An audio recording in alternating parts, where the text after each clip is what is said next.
Welcome, welcome, welcome. You are listening to Bras, Panties and Sports.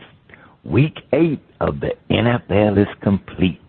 And tonight we have the Texans versus that bad man, Aaron Rodgers and the Jets, to kick off Week 9. I'm Spitface. Please welcome our host, the First Lady of Sports Talk, Cheryl Smith. How you doing? Hey, good morning, good morning. Yeah, you are right. He is that bad man. Bad man meaning awfully bad man. That's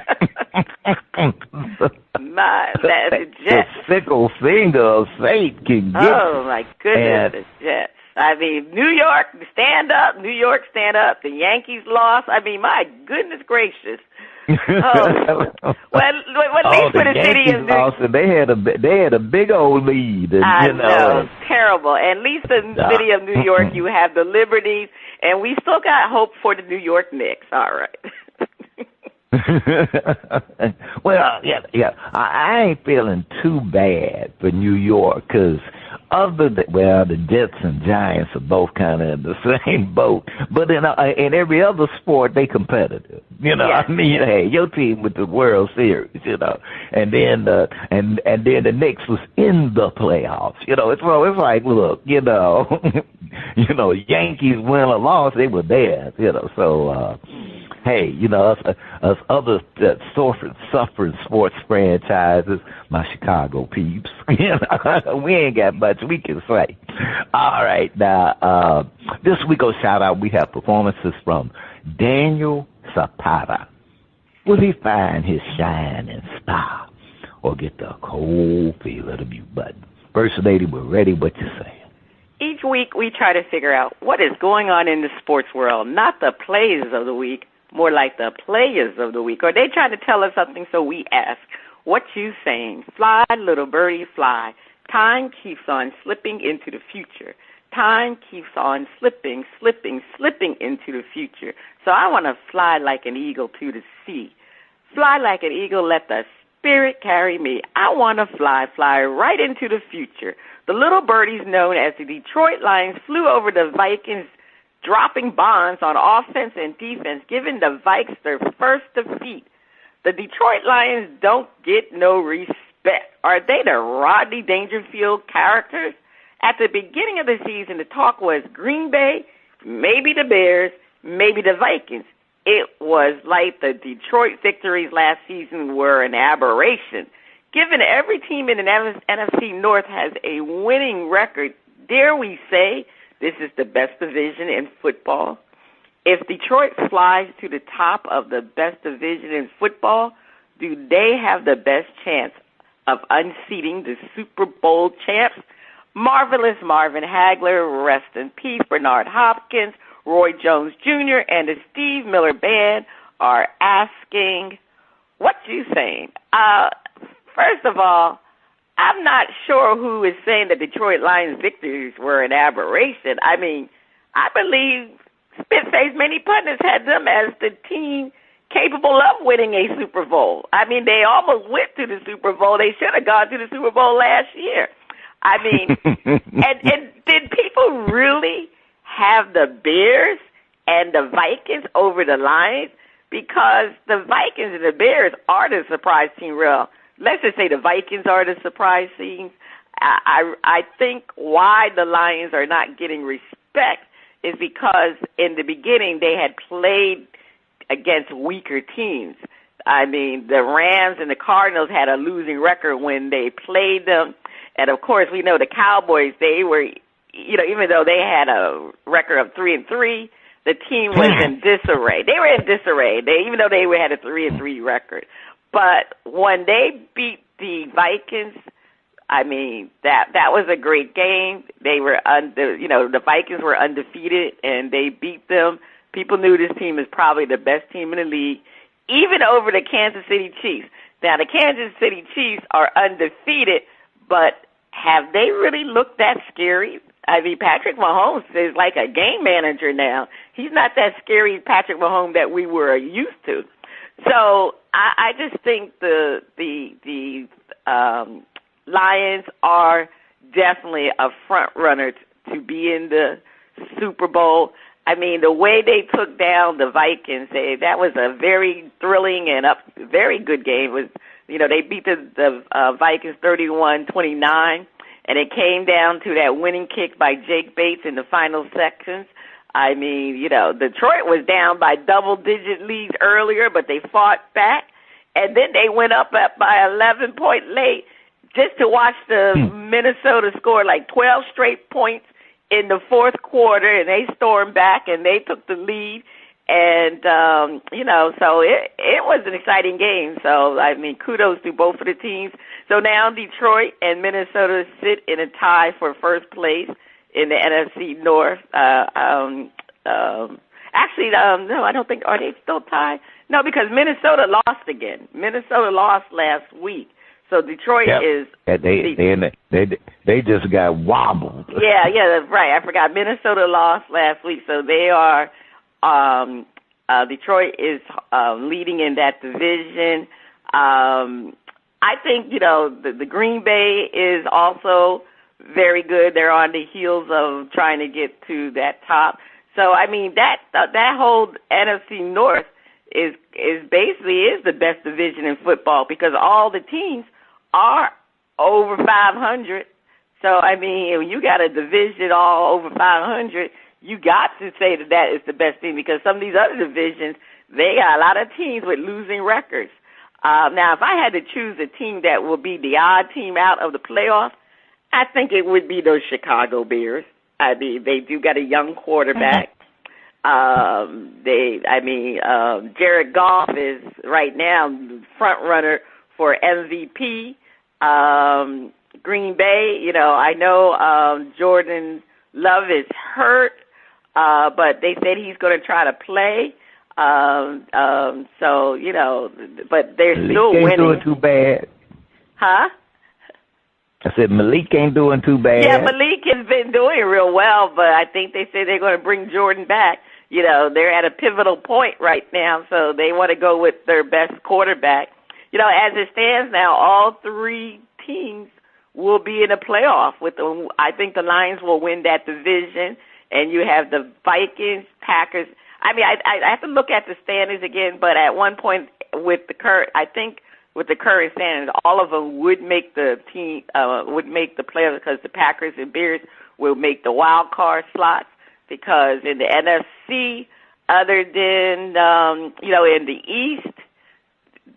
No other. It's going to come down. There's not going to be a wild card team from the East. I mean, well, I don't know. Let me rephrase that because the Eagles have been on a roll. I mean, initially they weren't, so it's going to be interesting. So it will be interesting. But Detroit is the team to beat. They're averaging like 40 points per game. Jared Goff, again, like I said, he leads the league in passer rating. The Lions' defense is solid. Now, unfortunately, Aiden Hutchinson was injured in that game against the Vikings, and he's out for the season. So their defense is going to suffer a little bit. Now, the issue is, can the Lions beat the Chiefs? Yes, I think Detroit is the best all-around team that can definitely unseat the Chiefs. Now, I root for the Chiefs, but there is a possibility they could be unseated because from what I've seen with the Chiefs this year, they just been getting by. Even though they have they're undefeated, they really have not knocked teams over. They just been getting by. So, I mean, I don't think there's other than I don't know. Other than Detroit, I don't think there's another team in the NFC that can do it. Now, the Ravens, the Ravens had a horrible loss to the Browns this last week, but they can beat the Chiefs, especially if they meet in the conference championship because of Derrick Henry. He is a game changer, and Lamar seems to be more explosive with the fact that teams have to look out for Derrick Henry and his rushing attack. And that just opens things up for Lamar more. So, I mean, I think right now the Ravens and I think the Detroit, I think really those are the only teams that I believe that can unseat the Chiefs. And I think the Chiefs are very vulnerable this year. They especially because they did lose their wide receiver, but they went out and signed DeAndre Hopkins. So, we'll see how that works out. But, Detroit is the team to beat. I think it might come down to Detroit and the Chiefs or Detroit and the Ravens. All right, Spitface, what you saying? First lady, first off, I'm going Jared Goff. If he deserves a break. Things for him at Philadelphia, things happen in your career that are not under your control. And he didn't wish that he would have an injury. And then the team because he missed out on being Rookie of the Year and carrying his team to the Super Bowl. Well, there's no telling, no guarantee if he had played, they would have won and all of that. But it was just such a, he was just he was just moving so up, playing so well. And it's sort of like that kind of stunted his career for quite a while. So it's like, hey, tip of the hat to Jared. I'm like, right now, he's my MVP. I'm going, brother, you playing balls out. I got to give it to you. And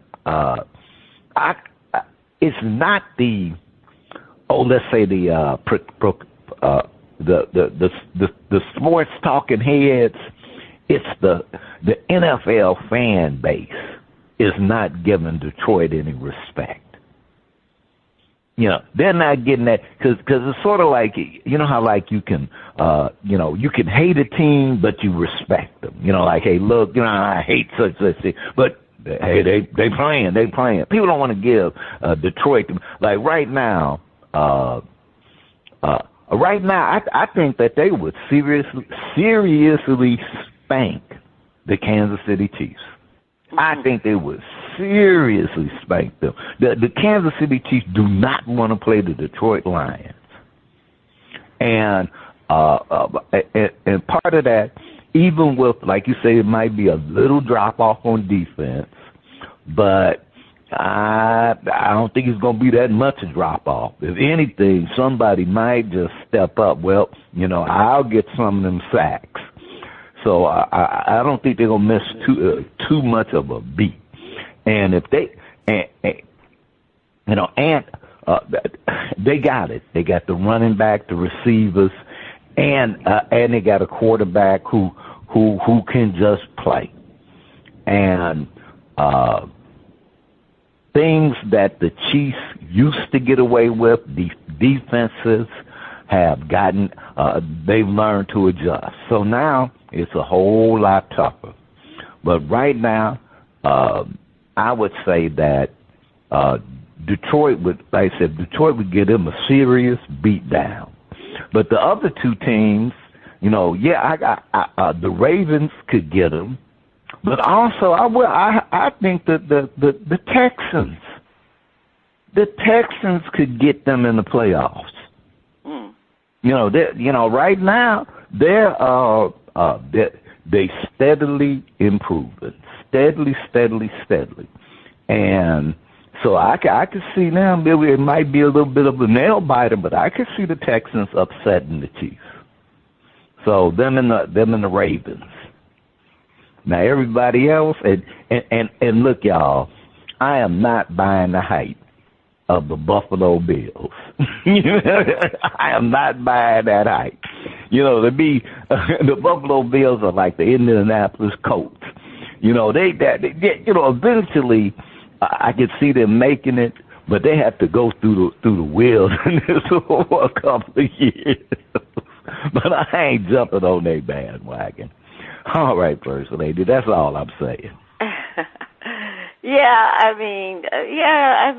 I still think it's going to come down to beat the Chiefs. It's either going to be the Lions or the Chiefs probably wouldn't even get into the Super Bowl because if they come to the Ravens, if they play the Ravens, I think Lamar is finally going to unseat Patrick Mahomes. That's been his Achilles. His kryptonite. So, he can't beat the Chiefs, but I think finally he will beat the Chiefs. All right, over to you, Spitface. All right, don't call it a comeback. I've been here for years, rocking my peers and putting suckers in fear, making the red tears rain down like a monsoon. Listen to the bass go boom. Explosion, overpowering, over the competition I'm towering. Record shop when I drop these lyrics that'll make you call the cops. Don't you dare stare, you better move. Don't ever compare me to the rest that all get sliced and diced. Competition paying the price. I'm gonna knock you out, huh? Mama said knock you out, huh? We are talking about the knockout punches in week 6 and 8 to the Dallas Cowboys, losing to a Lions team 47-9 in their own house, and then on the road to the 49ers. Is there a little buyer's regret with Dak Prescott? Is Mike McCarthy on the hot seat? Could we see a mid-season coaching change? Now, there are several injuries on the Cowboys. Are the injuries, just simply exposing this team as having no depth? The NFC East is tight as a tick. But will the Cowboys right the ship before it's too late? Are the Detroit Lions everything the Cowboys are not? Especially not Jerry Jones.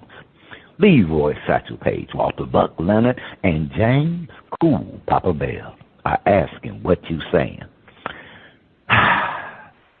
First Lady, I did not want to spend the season talking about them Cowboys.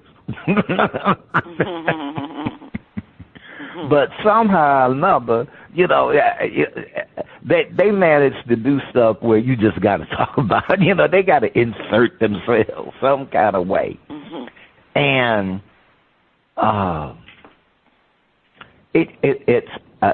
wouldn't have buyer's regret with Dak. And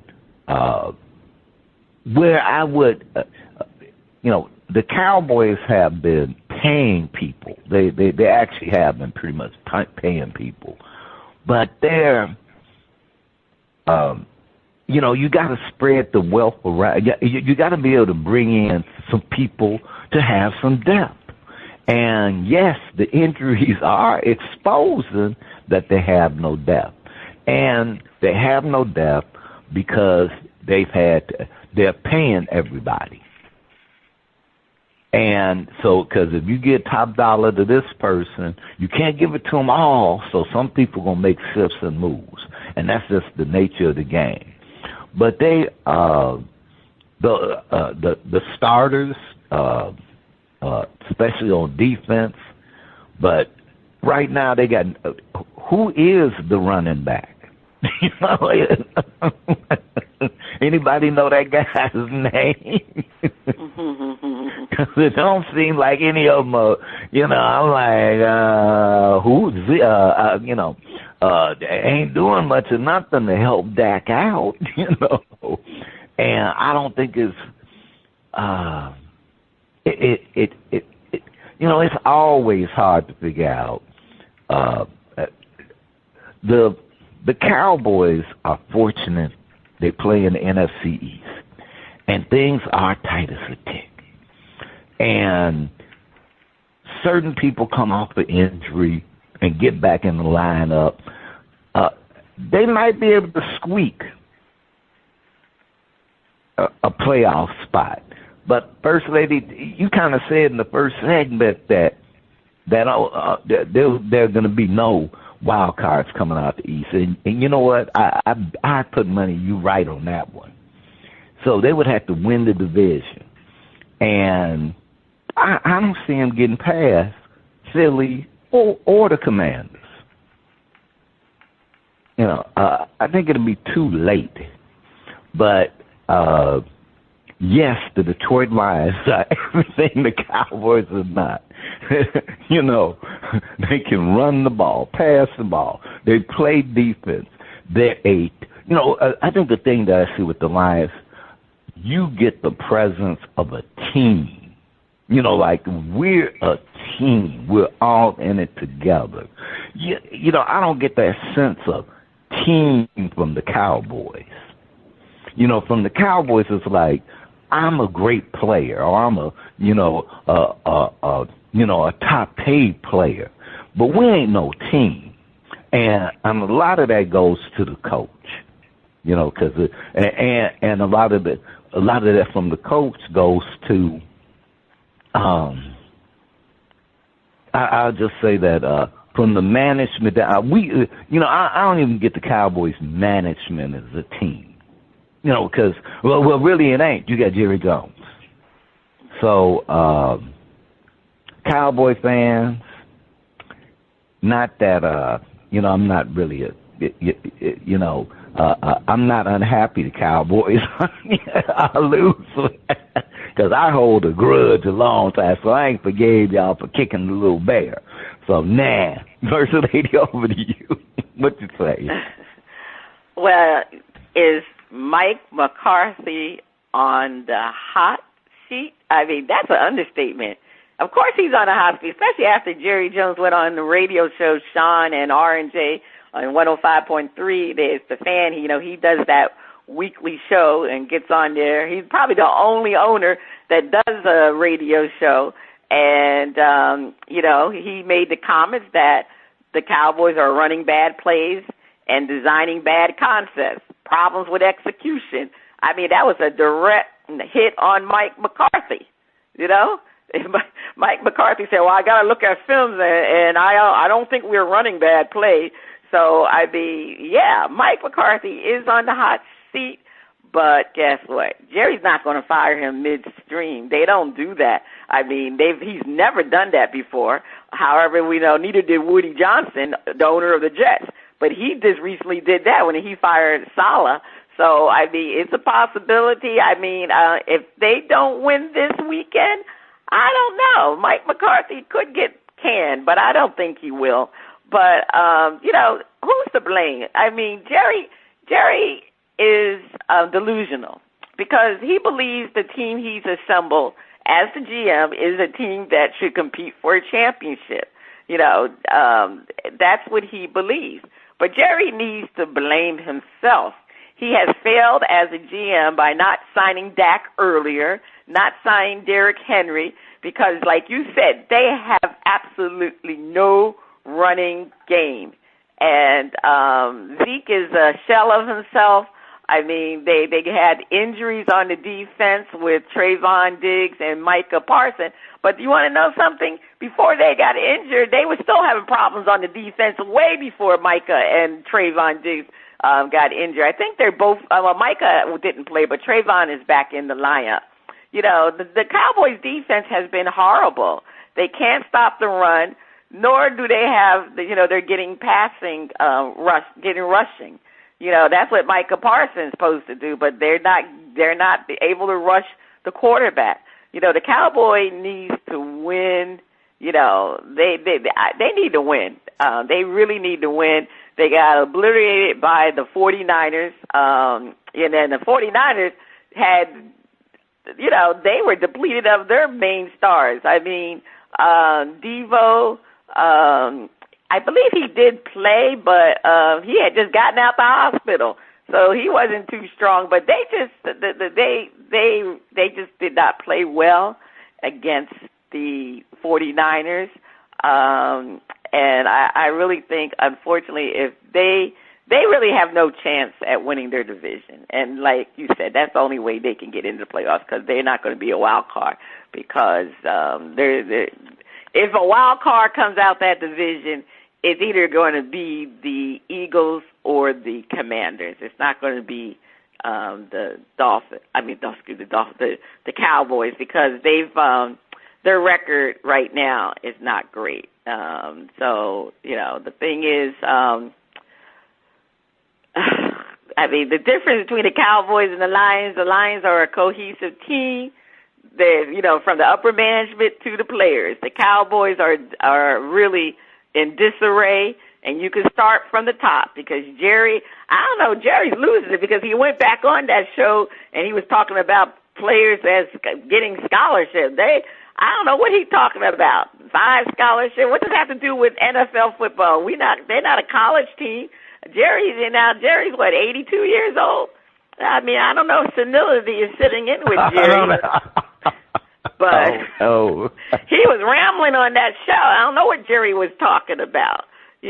So the thing is, they need to get it together. They pay all these people, and the team is not good at all. And Dak Prescott definitely does not have buyer's remorse. Why would he have buyer's remorse? He's making almost $60 million a year, part of his $240 million contract for 4 years. He received $75 million signing bonus. So why would he have buyer's remorse with all that money? I mean, show him the money, and that's what he wanted. But Jerry was, Jerry waited too late, because if he had gotten him earlier, they would have had enough money to sign Derrick Henry. I mean, because everything's about that cap, and it's just different maneuvers you have to do within the cap. And this is why I said Jerry need to sit his old behind down and let either his son take over or get somebody else. That's all I'm saying. Well, First Lady, I will say this. The Cowboys are playing a hot Atlanta team, which doesn't bode well. Please take us to break. Stay tuned. Coming up next, we have a performance from Daniel Zapata on Shout Out Part 1.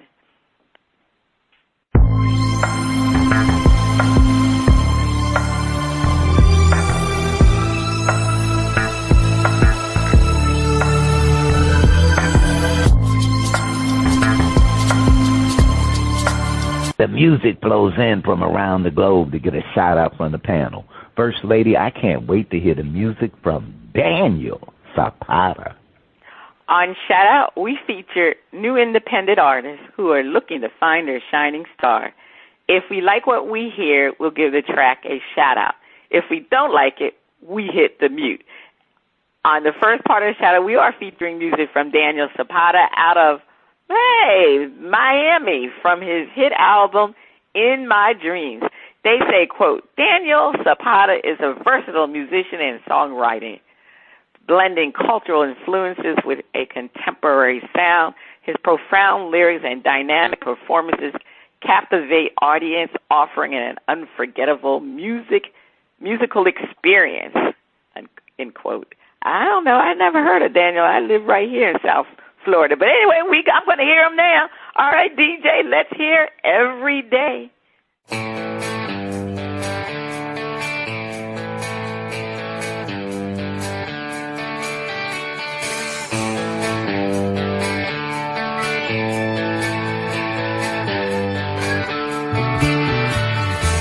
Every day I love you more. Wherever I am, I'm thinking more of you. Every day I love you more. Wherever I am, I'm thinking more of you. Every night you're in my dreams. Every day you push me into life. Every verb in my life is just wrapped around phrases of love just for you.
between us each time we're close.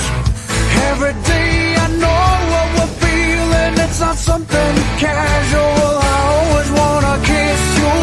If silence speaks between us, my heart keeps on loving you. All I do is for you, even if I don't always say what I'm feeling. Every day I love you. Wish I could give you a sun wrapped in winds of the ocean. The time that lasts forever. All I want is every day to be part of your smile, to make songs only for you. I never wanna see you sad. Just let me try. Nothing will happen if I am alone. Let's be together always. We can't let things be blown off with the wind, yeah.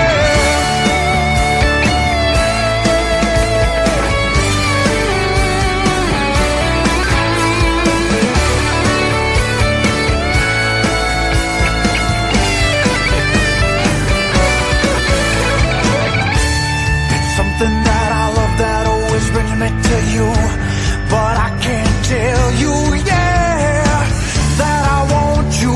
I want your smile every day. You know that I want you every day. I want your smile. I wanna give you everything always, every day.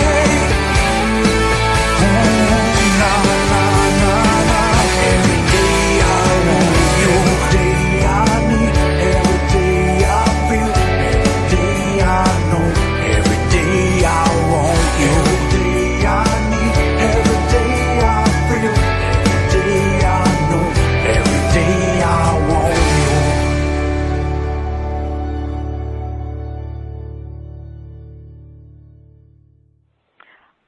All right. That was Zapata, Daniel Zapata. I have to say that that was I enjoyed that song. I enjoyed him. His voice is very smooth. A lot of depth to the song. He is a songwriter. He didn't have the same lyrics over and over again. So call every day. So I want to shout it out. Definitely shouting it out. All right, Spitface, you shouting out or hitting the mute button? Hey, every day I want to be part of your smile. I like you said, I love his lyrics. I love his lyrics, and I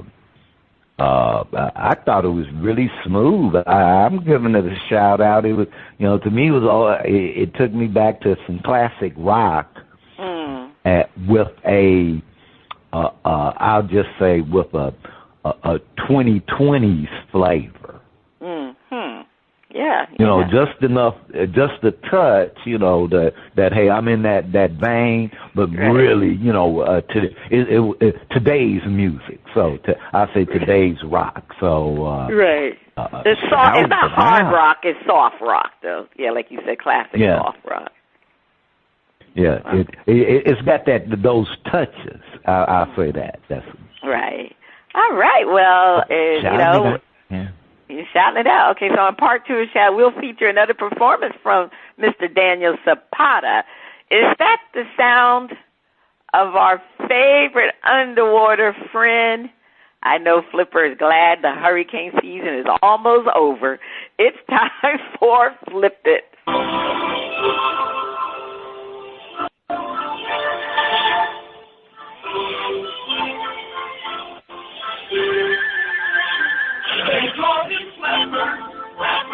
Faster than lightning, know what you see is smarter than me. And we know clever, live in a world full of wonder, lying there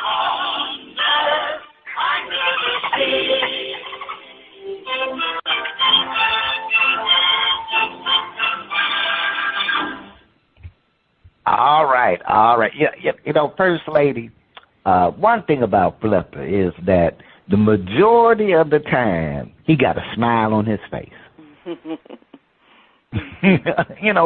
Flipper rarely has a frown. Time for Flipping, where our host defend a point and then flip the script and defend the opposing view. The Washington Commanders are at the top of the NFC East. Are they pretenders or contenders? Defend. Sooner or later, defenses will figure out the young rookie and show the Commanders are good, but they are pretenders.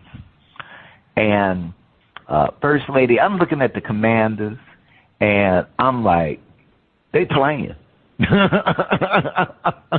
They play. I'm like, they are building that team right.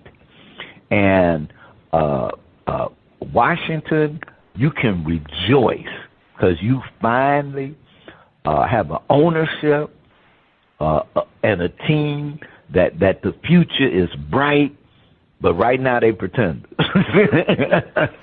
Because one thing that happens is that you can, they basically Philly, the Cowboys, and the Giants have been playing discombobulated. Now, Philly has righted their ship, and they got the experience. They got the team that, unfortunately, Commanders, they're going to edge y'all out. But y'all are going to have a winning record, but it won't be winning enough to get past the Eagles. So, at the moment, y'all are pretenders. First Lady, defend.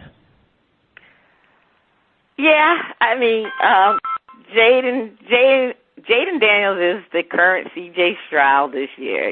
He's the second pick in the draft for 2 straight years. He is the better pick and the franchise quarterback. Now the Commanders are like a new shiny car. Everyone is fawning over them. Jaden can't do anything wrong, but we forget he's a rookie. And the Commanders have been a bad team for several years. Yes, they have improved tremendously, but Jaden right now, his ribs are bruised. I mean, I know he bruised his ribs in week 7. I mean, he was listed day-to-day. He played last week against the Bears, and he only had 1 touchdown last week, and that was that Hail Mary that won the game. Now, the bruised ribs definitely affected his play because he didn't have any more touchdowns prior to that. Even though he had 300 and something yards, he just did not have that sharp passing to get a touchdown. And I just think because the injury is day-to-day problem, it will affect the Commanders and their offense. And, it was evident in that game against the Bears. I mean, let's face it, they got lucky because they would have lost that game, and they just got lucky. And they got a tough schedule, week 10, week 11, and week 12. That's when they play the Steelers, the Eagles, tough games, and even the Cowboys, Now, you would say the Cowboys, they not playing well, but anytime you play your division team rival, you're going to play well. So I just think, right now, things are looking bright, but we're talking about the Commanders and a rookie quarterback. So, I mean, if we're going to think that they are contenders, it's going to be very difficult. Like you said, that division is going to come down to one team being able to win the division to get into the playoffs. And I just don't see any other team coming out of that division with how great the NFC North has been. And the Eagles are on fire right now. I mean, Jalen Hurts seemed to have turned his season around from the way he was playing. He was playing like Deshaun Watson. He was having issues earlier in the season, so he was able to turn it around. He's passing better. You have oh Lord, I just forgot the rookie. Not the rookie, their running back. Help me out, Spitface. I'm from the Giants. I just had a mental block. But anyway.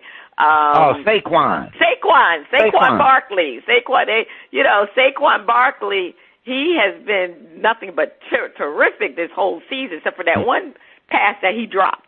Other than that, he really has been good, and it's allowed Jalen Hurts to be a better passer. And they just kind of like put it together now. So they've gotten over their problems. So as exciting as Jaden Daniels is, and the way the Commanders are playing, with the fact that he is injured with those ribs are a day-to-day thing, and that upcoming schedule, I'm sorry, they are pretenders.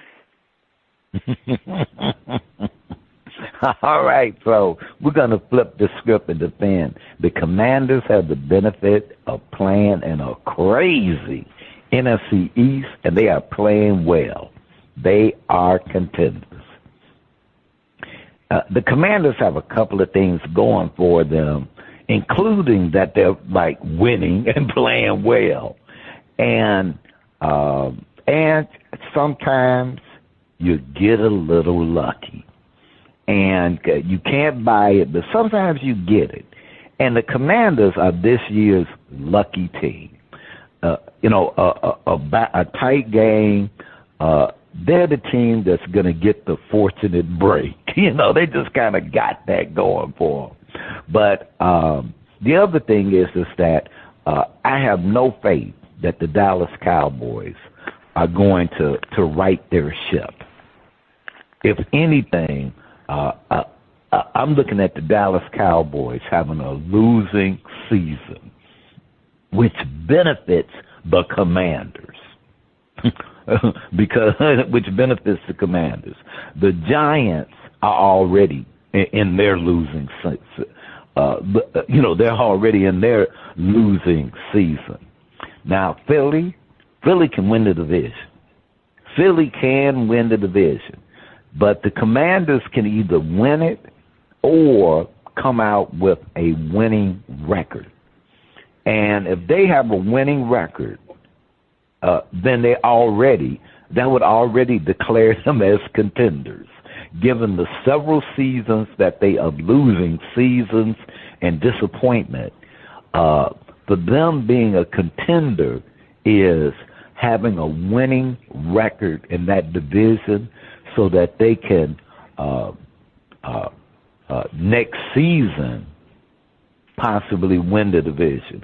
And great things happen. The NFC North right now is the strongest division in the NFC, but they got a lot of those teams got to play each other, and so that's going to chop some of them down.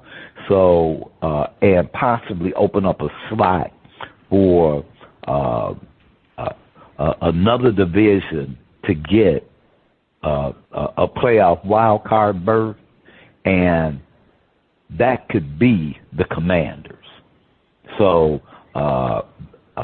they are contenders, either because they'll have a winning record, or because one of the teams in the NFC North will lose to another team in the NFC North, and that'll open up a playoff slot for the Commanders if they don't win the division.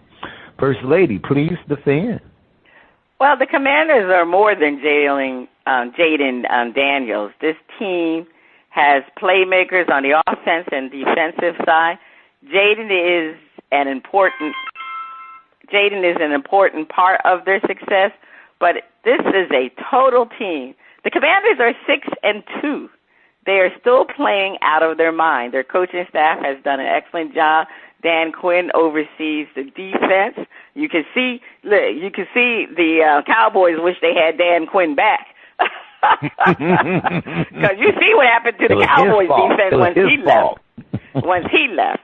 So I mean, he's done a great job with their defense. And what can you say about Cliff Kingsbury? He oversees the offense. He has put Jaden in the best position to show his talents.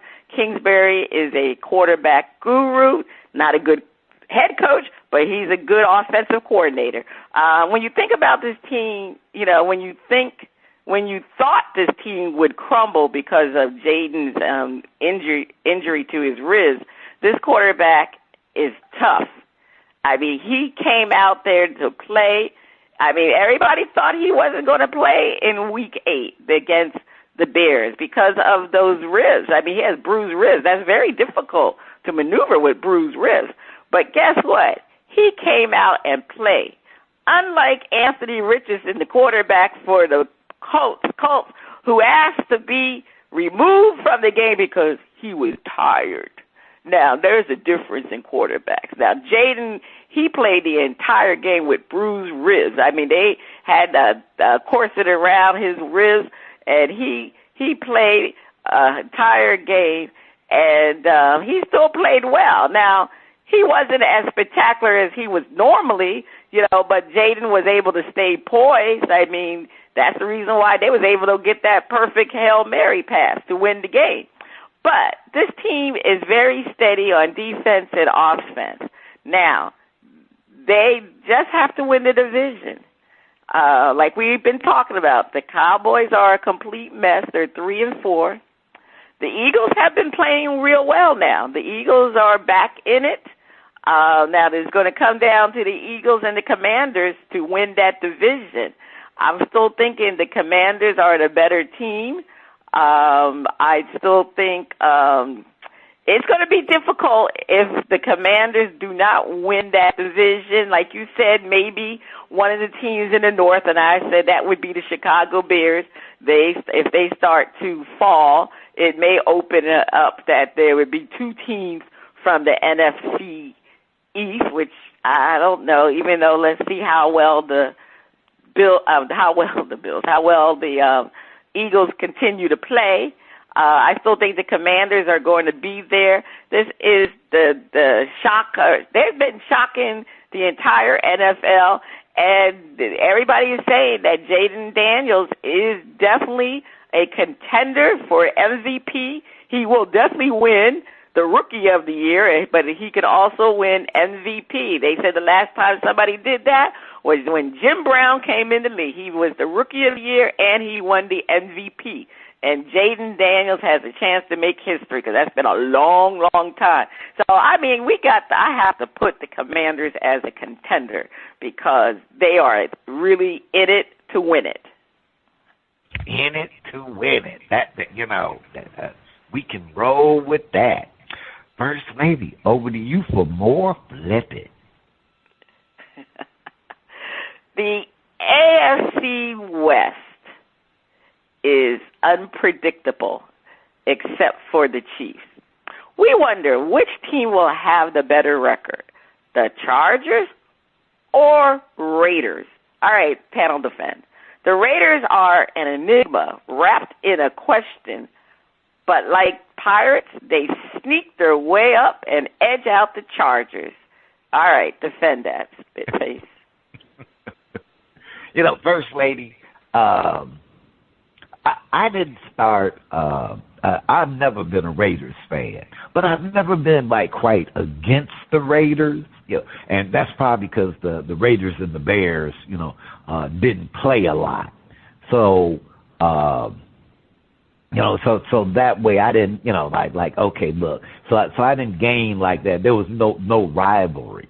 And then they played in the AFC West, and I didn't particularly have any team in that. But right now, the Raiders are a sneaky team. And, they'll have they'll have one win, and then all of a sudden they'll win 2 games. And then they'll go, okay, well, we're not going to go anywhere, but we see that if you beat us, that's going to get you in the playoffs. And they'll win that game. We'll mess around and win that game. Now, the Chargers are actually a better team, and they're going through the transition with their coach of becoming an even better team. And Bear stay Herbert or Bear, whichever one he is.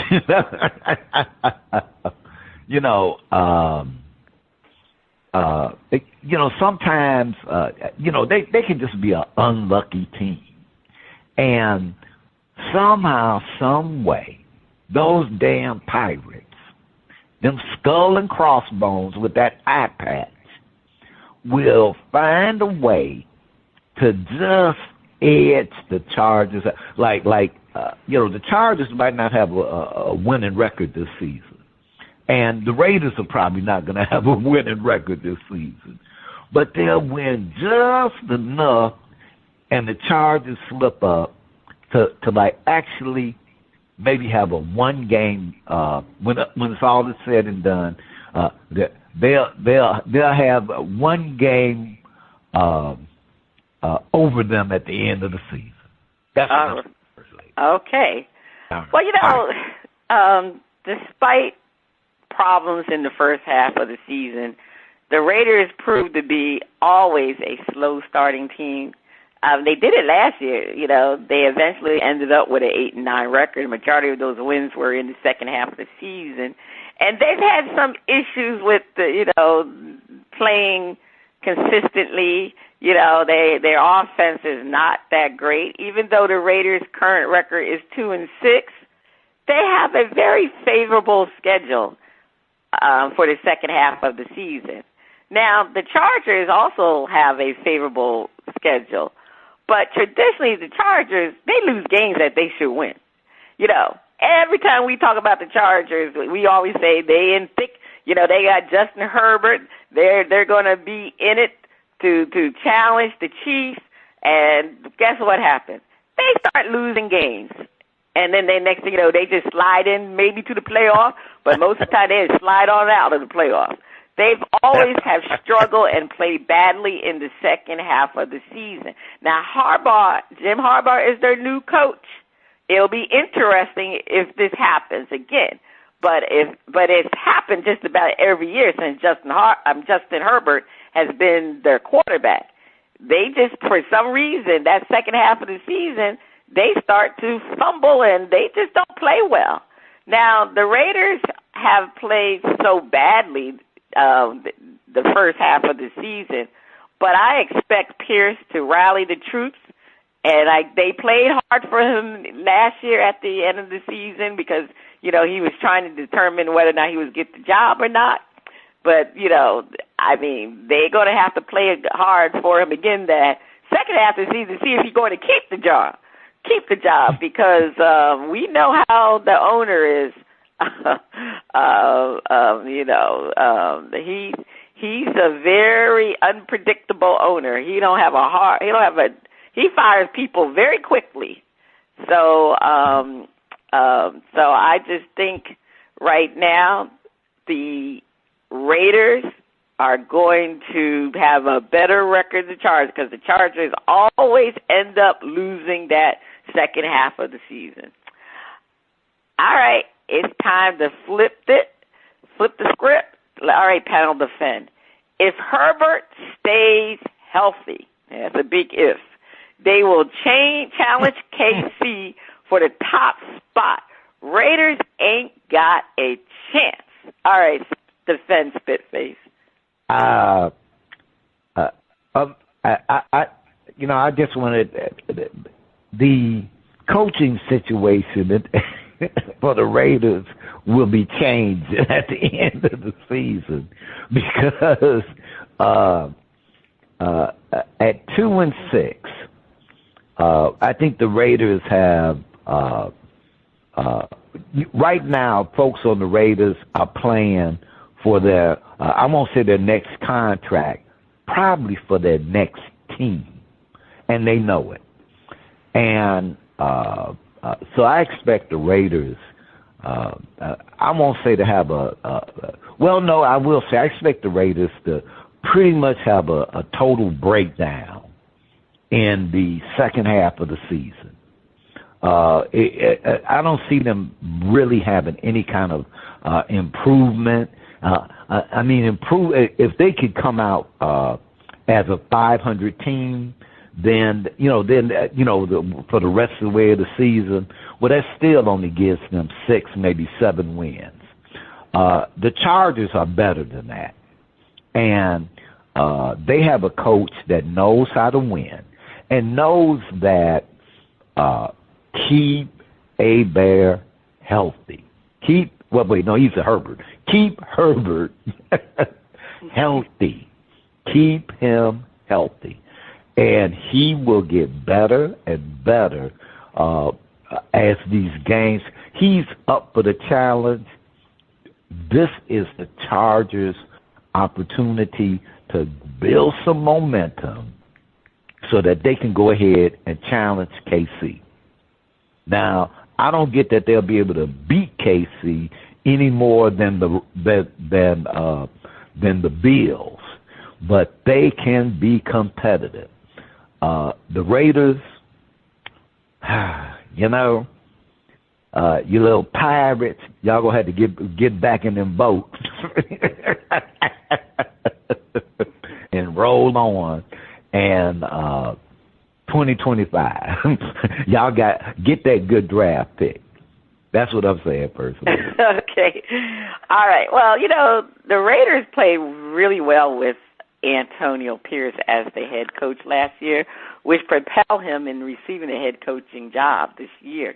He was considered a player's coach. However, it seems that the team has turned on Antonio Pierce. They're not playing hard for him like they did last year. There was the Davante Adams debacle where he liked a Twitter or Instagram post to trade Adams. After seeing the post, Adams requested a trade, and he was shipped to the Jets. The Raiders were already deprived of playmakers on their offense, and their offense has been a disaster. They have a rookie offensive coordinator in Luke Getsy. They ranked 28th in total offense, 18th in passing, and 31 in rushing. They average 18 points per game. That's 26 in the NFL. Gardner Minshew is not the answer at quarterback. With a 2-6 record, this team does not have a chance to have a better record than the Chargers. The Chargers, now, they can't afford to waste the years of their quarterback, Justin Herbert, because, he is a good quarterback. Now, the Chargers have played the Chiefs toe-to-toe earlier in the season, and that was when they didn't even have a great offensive line. The offensive line was, most of the people were injured, and Justin Herbert was also hurt. So the Chargers have played well recently. I believe the Chargers will challenge the Chiefs because of that defense. Now, we don't talk about the Chargers defense, but since Jim Harbaugh, he's a defensive coach too, like his brother. But since he's been on on that team, he's made sure to have that defense very top-notch and stellar. They're in the top 5 in just about every defensive category, and the team is well-balanced. So maybe this is the year that the Chargers can challenge the Chiefs, because the Chiefs, like I said earlier, the Chiefs are moseying along 7-0, but really, are they that great? To me, every week they look like they can be beaten, but for some reason teams just don't beat them because I guess they make enough plays to get by. But I think the Chargers play the Chiefs very well, very well. And I think with Harbaugh as their coach, Jim Harbaugh, I think this is the time that they can beat the Chiefs. They can challenge that Chiefs. Now, whether it's going to be for the top spot, I don't know, but I think they can challenge them if they meet up somewhere along in the playoffs. But the Raiders, man, let's just say the Raiders are always having issues. I mean, the silver and black, ever since they left Oakland, they just can't do right. I mean, I don't understand why they're having issues. I mean, they're almost like the Dallas Cowboys because they got an owner that meddles a little bit too much for me. Mark Davis. I remember his father, Al Davis, right? Mark Davis is the owner. So, I mean, Pierce, like you said, Spitface, he's dead coach walking. But I just don't. The Raiders can't do it. They don't got a chance. But the Herbert and the Chargers, maybe with having a better coach, they can hold on and challenge the KC Chiefs. I think they can do it. All right, over to you, Spitface. Well, on the other side of the break, we have another performance from Daniel Zapata. Let's see what he can do on Shout Out Part 2. Please stay tuned. Keep your ears on those speakers.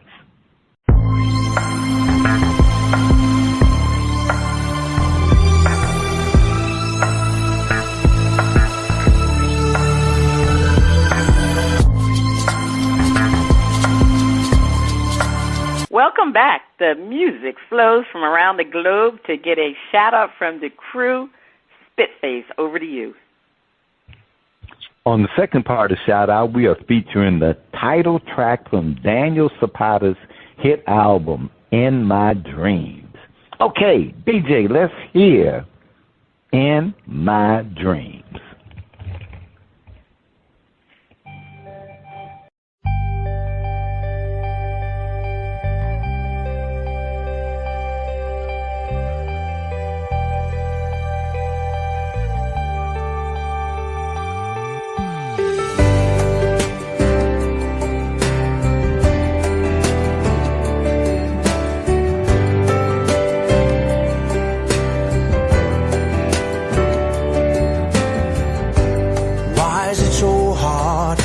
To say all the things I feel.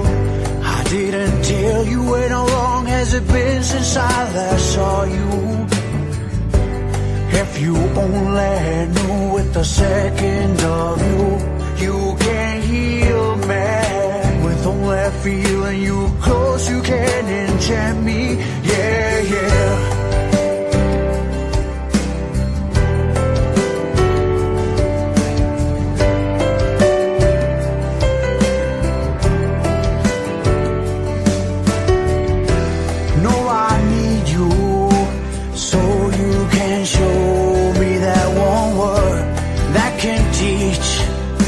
My heart how to beat, because it doesn't if you're not next to me. Come close and you know I'm lost. For only those instants I escape into your smile that trap me into let go. I don't want to, cause when you're away, inside me yells a voice that wants to find you, but I know that now you're gone. My dreams is where I look for you. Oh yeah, yeah, yeah. At least my gift is that feeling, to know I'll see you when I'm dreaming. But what can I do if your body pulls me to you? If I'm trapped by your skin and by your smile, by the ways I love to touch, and I know I have you here. And even if it's just this moment, let's make this moment last forever. Together let's stop time in the second where I can't touch you. I'm going around for only this minute. Let's stop everything. No, I need you so you can come. All the fire that burns so deep, that burns deep inside me. Each time that I see you in my dreams, come close and you know I'm lost. For only those instants I escape into your smile that trap me in.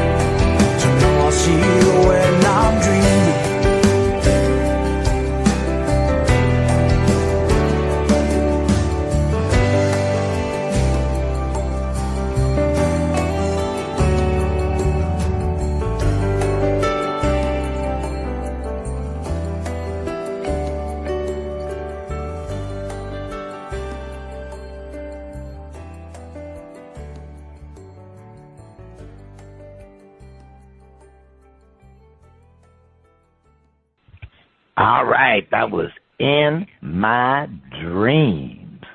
And I'm shouting it out, First Lady. I love how he's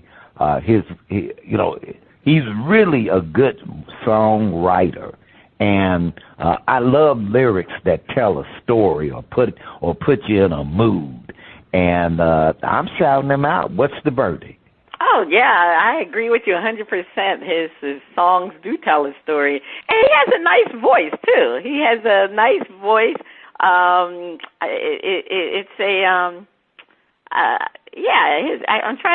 His voice, it sounds like somebody popular, and I can't think of the name of the artist right now. But, Daniel Zapata has very good skills, very good musical skills. Like you said, songwriting and his voice. And I really like Daniel Zapata. And he's out of Miami. I have to see if he's playing anywhere locally here in Miami. I have to Google him later and look to see. You might have to catch Daniel. Yeah, so I'm not really don't listen to classical rock, but I can listen to Daniel Zapata, definitely. So I'm definitely shouting him out. All right. This is the end of Shout Out.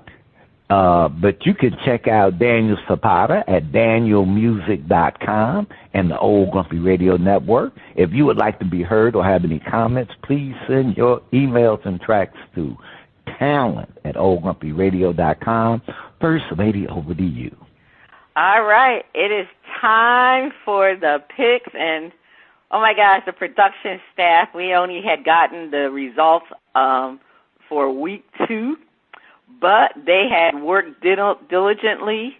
Unfortunately, we don't have week 8 results, but going into week 9, we do have everything through to week 7. So let's go over these results. Okay, week 3, DizzieMac led with 60 million points. I had 20 million points. Spitface, you had a very rough week, and you had minus 100 million points for week 3. Basically, you just got about everything wrong except for one. Anyway, moving along. Week 4, I led with 68 million points. Spitface had 48 million points. DizzieMac had 28 million points. Week 5, I led with 40 million points. DizzieMac, he put up a 0. He didn't lose any, didn't win anything. Spitface, you were minus 30 million points. All right, week 6. I had 60 million points. DizzieMac had minus 60 million points. Spitface, you were, again, you didn't lose, you didn't win. You were at 0. And like I said, week 7, that was the first bad week I had. I had minus 15 million points. Spitface, you had minus 35 million points. DizzieMac had 25 million points. So, going into the results for week 8, which I do not have, but as of through week 7, got a very close race between DizzieMac and myself. I'm at 218 million points. DizzieMac is at 208 million. And Spitface, you in the red. You at minus 132 million. You need to stop going with all them home teams. But anyway, that's your model. You like going with the home teams. I know how you are. So anyway, let's get to the current picks. We in week 9. Thursday gotcha game. Thursday, you got to win that Thursday gotcha game. Oh, okay, wait a minute. I see the producer is up the winners and loser points because usually a Thursday gotcha game is more points. All right, 35 million points. The Texans versus the Jets, and this is in New Jersey. It's a home game for the Jets. Oh, my goodness. A part of me wants to say the Jets. Oh. I don't know. Well, you know what? I'm going to say the Jets. They got to win. This is like do or die. So I'm going to go with the Jets. We'll get DizzieMac's picks later. Spitface, who you going with? You going with the home team? I'm going with the home team. I'm rolling with them Texans. You rolling with the Texans. I know, part of me, but all Aaron Rodgers need to see is a good defense. Yeah, but I just think the Jets got to win that. They got to win that game. Maybe it was because something with Diggs being out, I don't know. They got to win that game. All right, Broncos versus the Ravens. All right, this is winners or loser, 50 million points. Producers up the ante on these. All right, Spitface, who do you have? I'm going with Lamar and that mean running back. All right, well, they got to win this game because, come on, they lost to the Browns last week, so they got to have a bounce back game. I'm going with the Ravens also. Bears versus Cardinals. I am going to go with the Cardinals. Kyler Murray, they beat my Dolphins last week, and they might be on a little roll. Who do you have, Spitface?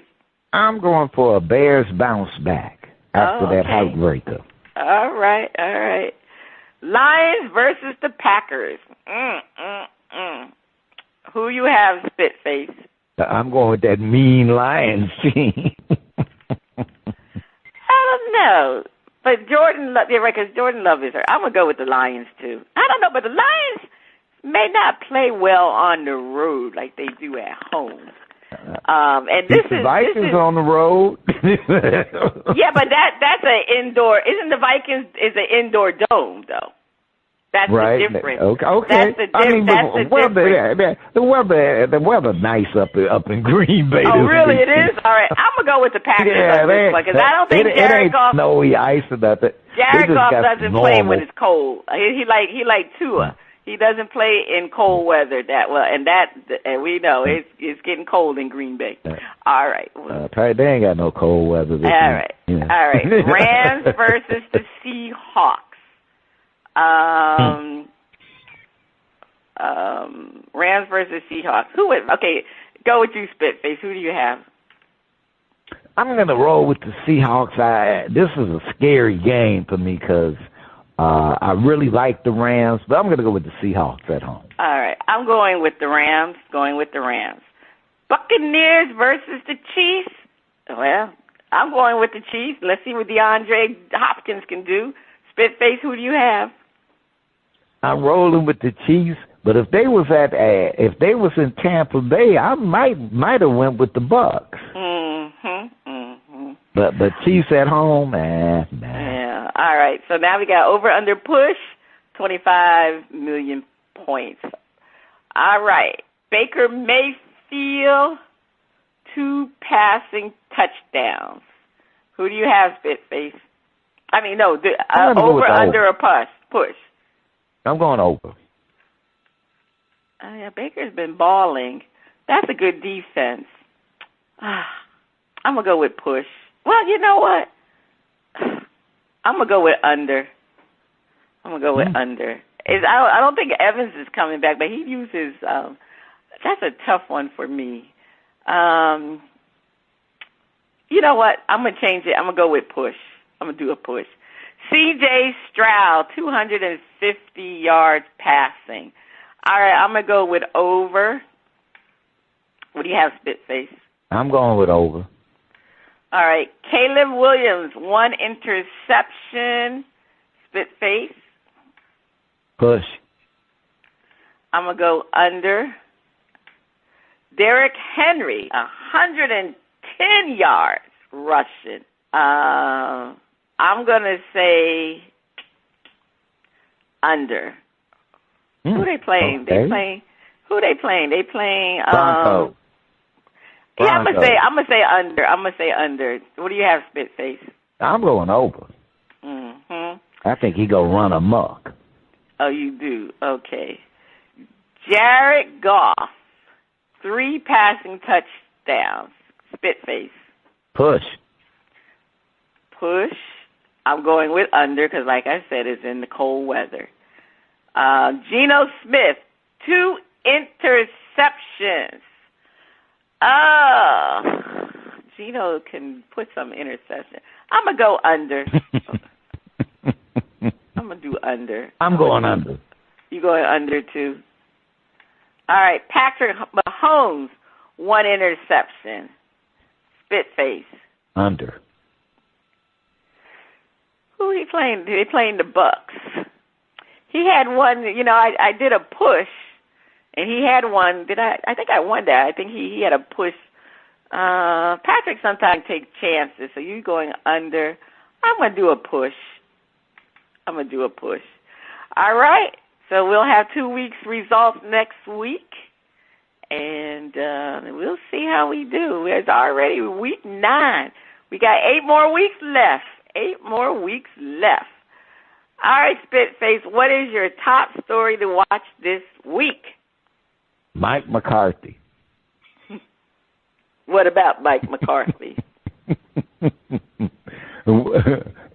Whether or not, if the Cowboys lose, if he survives to coach another week. Mm-hmm. Well, my top story this week is that bad man, Aaron Rodgers. Because if Aaron doesn't play well again, he may get benched. Because isn't there backup quarterback? What's his name? Isn't he Tyrod? Isn't it Tyrod? Isn't Tyrod the backup quarterback? Tyrod? They got Tyrod? Did they get him? I'm not sure. I'm not sure either. I thought it was Tyrod Taylor. Is it Or I saw Tyrod with some. We're gonna Google. Right now. I'm gonna say who is the Jets backup quarterback. Who's the Jets backup quarterback? Yeah, Tyrod Taylor. That's what I thought. Oh. Tyrod Taylor is the backup quarterback. I think he'd do a heck of a lot better than stand in the pocket and get sacked. Bad man Aaron Rodgers. Shoot. I think that's the story to watch, because if Aaron Rodgers does not have a good game, I think he will be benched. All right.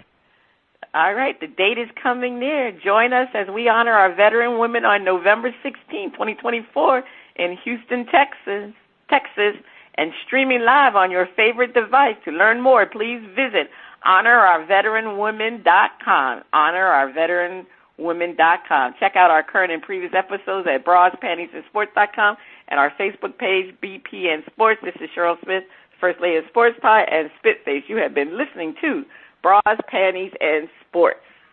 It's a wrap. See you next week.